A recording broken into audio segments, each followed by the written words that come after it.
Janela, primavera quer entrar pra fazer da nossa voz uma sonata. Evaldo Lima nasceu em Boa Viagem, sertão do Ceará. Filho de Dona Quitéria e seu Elias paraibano. Uma família pobre, porém muito unida, solidária e batalhadora.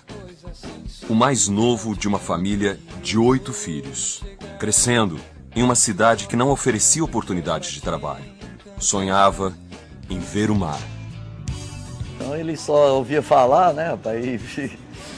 Tinha TV preto e branco lá no interior naquela época e ele via alguma passagem de novela, né, com o mar, e isso passou a ser um projeto de vida dele, né, de ver o mar. E a gente disse, não, a gente vai todo mundo para Fortaleza e vamos tomar muito banho de mar, né, velho? Com a aprovação do irmão mais velho em um concurso do BEC, veio a chance de mudança para a capital. Primeiro o Eliardo veio, conseguiu casa, alugou, aí a gente pegou a transferência de vocês. Aquele tipo de mudança de pobre mesmo, a bagagem em cima do caminhão, né? A turma em cima, o cachorro, né? Rapaz, o cachorro era preto e branco. Aí tendia muito a ser Ceará. Aí a gente meteu uma coleira vermelha dele e botou o nome do cachorro de Ferrinho. Inicialmente, a família morou no bairro Ellery, e a Barra do Ceará era um paraíso para o menino que queria ver o mar. A ida para o bairro Rodolfo Teófilo proporcionou outros cantos e encantos com a cidade grande. Com o irmão sócio da ABEC, o mar passou a ser a praia do futuro. Mas nem tudo era só brincadeiras. O menino tinha que estudar e, de alguma forma, ajudar a família. A educação veio nas escolas públicas, onde Evaldo dedicou-se com afinco, inicialmente no Colégio Honório Bezerra, no bairro Ellery, e depois no Castelo Branco, em Itaoca. E lá nesse colégio ele se destacou, só tirava notas excelentes, notas boas, e com isso ele ficou credenciado a fazer o concurso do BNB para estagiário. No colégio, manteve os primeiros contatos com a militância política. Jovem secundarista, participou da fundação da UMES, União Metropolitana de Estudantes Secundaristas, e foi membro da Juventude Viração e Caminhando. Foi também na escola que surgiu a oportunidade de trabalhar. Concorrendo com os melhores alunos da rede pública, Evaldo, aos 14 anos de idade, conquistou uma bolsa de menor aprendiz do BNB. E logo depois fez vestibular para História na UES e Direito na UFC, passando em ambos os cursos, em ambos os vestibulares. A carreira bancária estava em alta entre os jovens e Evaldo inscreve-se para o concurso do BNB. Na vida acadêmica, a militância política e a utopia de um mundo possível de pão e poesia repartidos por igual fascinavam o jovem estudante. Eu tenho orgulho de dizer que a gente é de uma geração que estava predestinada a reconstruir a UNE, a reabrir o CEAS. E eu acho que por conta dessa responsabilidade e desse compromisso que a gente nunca fugiu, a gente foi se identificando. Nesse período, é o período que a gente pensava em política, né, mais ideologicamente, a gente tinha muita vontade de transformar o mundo como temos hoje, mas ele sempre teve mais. Evaldo sempre discutiu política e pensou em política muito mais do que a gente. Não se fala em Jornal Mutirão sem se falar no Evaldo. E o jornal teve que ser rodado fora. Eu fui rodar várias vezes esse jornal em São Luís, no Maranhão, e trazia o jornal aberto.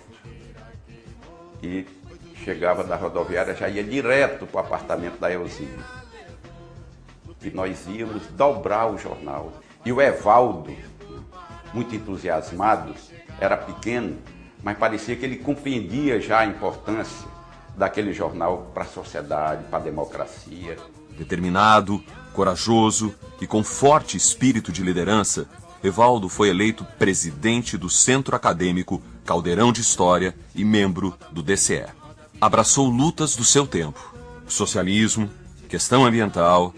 Falei em Evaldo, falar da história, por melhores condições de vida, do movimento estudantil que nós fizemos juntos. Falei em Evaldo Lima, Evaldo da arte, da poesia, do carinho que a gente tem com as comunidades, mas Evaldo Lima representa de verdade a história desse povo brasileiro que luta por melhores condições de vida. Educação, questões da juventude, reforma agrária e a luta contra o latifúndio improdutivo. É um lutador, é um companheiro de luta de fato. Desde 87 até aqui, ele nunca deixou as lutas. Estava com a gente em 87, inclusive em porta de fábrica, quando foi necessário, ele estava lá com a gente. Não só levando só aquela questão da força do companheiro, mas sempre aquela palavra teórica da transformação e da sustentação daquilo que a gente tinha que fazer. Muitas vezes a gente claudicava, queria até desistir, mas Evaldo sempre estava com a gente. A sobrevivência sua e de sua família exigia um posicionamento. Surge então o professor Evaldo. Nesses 8 anos, acho que a única coisa que eu posso dizer é assim, que eu recebi uma grande dádiva de poder compartilhar de um grupo de estudo de uma pessoa que a cada dia eu aprendo mais, que a cada dia eu admiro mais, que tem uma intelectualidade, uma capacidade, uma ética que me sensibiliza. Eu vejo hoje o Evaldo como um irmão que me falta, um irmão que eu não tive na minha vida, uma pessoa com quem eu posso contar. Politicamente é uma pessoa de um conhecimento, de uma estrutura, de uma moralidade que falta tanto nesse país, que eu acredito que só possa existir no futuro dessa trajetória que começa a ser galgada agora, grandes e grandes passos que o Evaldo vai seguir, e eu espero, com certeza absoluta, estar ao lado desses passos em todos os momentos desse grande futuro brilhante que a gente vê acontecer por aí. O professor Evaldo contribuiu para a formação crítica e cidadã de inúmeros jovens, inclusive criando o curso de Ética e Cidadania no Colégio Espaço Aberto.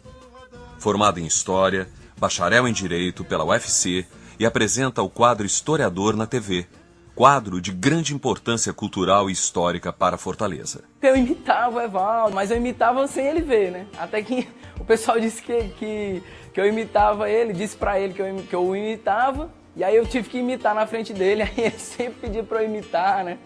E era curioso, porque ele não ficava chateado com isso, né? O Evaldo assume uma escolha preferencial pela causa dos menos favorecidos, daqueles que não têm voz. Ele deixou isso muito claro na sala de aula, mas não de uma forma com uma verdade absoluta, de aceitar posturas diversas, o que leva assim, a entender o Evaldo como político também com muita conciliação, de perceber esse lado de compreender a diversidade, mas defendendo os seus princípios. Comecei a chamá-lo de mestre, pela questão, né, do mestre como os mestres gregos, né, por ser aquele que traz o amor ao conhecimento, o amor à sabedoria. E hoje, com muito orgulho, chamo o Evaldo de companheiro, né, somos companheiros de luta. O Evaldo é aquele que tem a formação política, né, aquele que tem a capacidade teórica, né, e com isso, né, ele traz uma contribuição muito grande. Ele é um político, né, os moldes dos políticos da Grécia Antiga. É aquele cara que tem o conhecimento, tem a visão, e olha, ele tem uma bela visão, né, com os olhos desse tamanho, né, e ele tem o discurso. Eu, como membro do PCdoB, fiquei muito feliz, fiquei lisonjeado com o retorno do Evaldo ao PCdoB, uma vez que ele já militou pelo partido na década de 80, né, período conturbado aquele, de eleição governamental, mas fico extremamente contente com a volta do Evaldo, que vem qualificar os quadros do partido. Realmente é um nome de muito valor para o PCdoB. Eu tive a sorte e a felicidade de conhecer meu companheiro Evaldo enquanto fazíamos a primeira campanha para Lula presidente, ainda em 1989. E naquele momento eu me apaixonei por toda a sensibilidade poética, musical, política, social, que tão especialmente o Evaldo possui. E ao longo desses anos, nós compartilhamos o mesmo sonho e acreditamos nele, de que ainda é possível construirmos uma sociedade mais justa, mais igualitária, mais feliz. Como dizia o poeta russo Mayakovsky, as rusgas não acabarão com o amor. Eu, o Lucas e o Marco Aurélio somos testemunhas disso. Quero dar parabéns a Evaldo por ele ter se filiado ao Partido Comunista do Brasil. Um partido que sempre esteve ao lado do povo. Tive grande satisfação em ser aluna dele, pois eu pude constatar a enorme paixão com que ele transmitia, né, os seus estudos, os seus conhecimentos. 2 anos depois, eu já estava na universidade quando eu resolvi me filiar ao PCdoB. Há um mês atrás, eu tive a felicidade de saber que o professor Evaldo veio se juntar a nós. Na verdade, eu tenho plena convicção Depois que eu entrei no partido, eu tive mais certeza ainda de que ele já era comunista. Só faltava ele perceber isso e ele assinar a filiação dele. E agora, mais uma vez, eu tenho a honra e o prazer de reencontrá-lo, dessa vez como meu companheiro de partido. Eu quero desejar as boas-vindas e muito sucesso nessa batalha. Bem-vindo ao PCdoB, companheiro.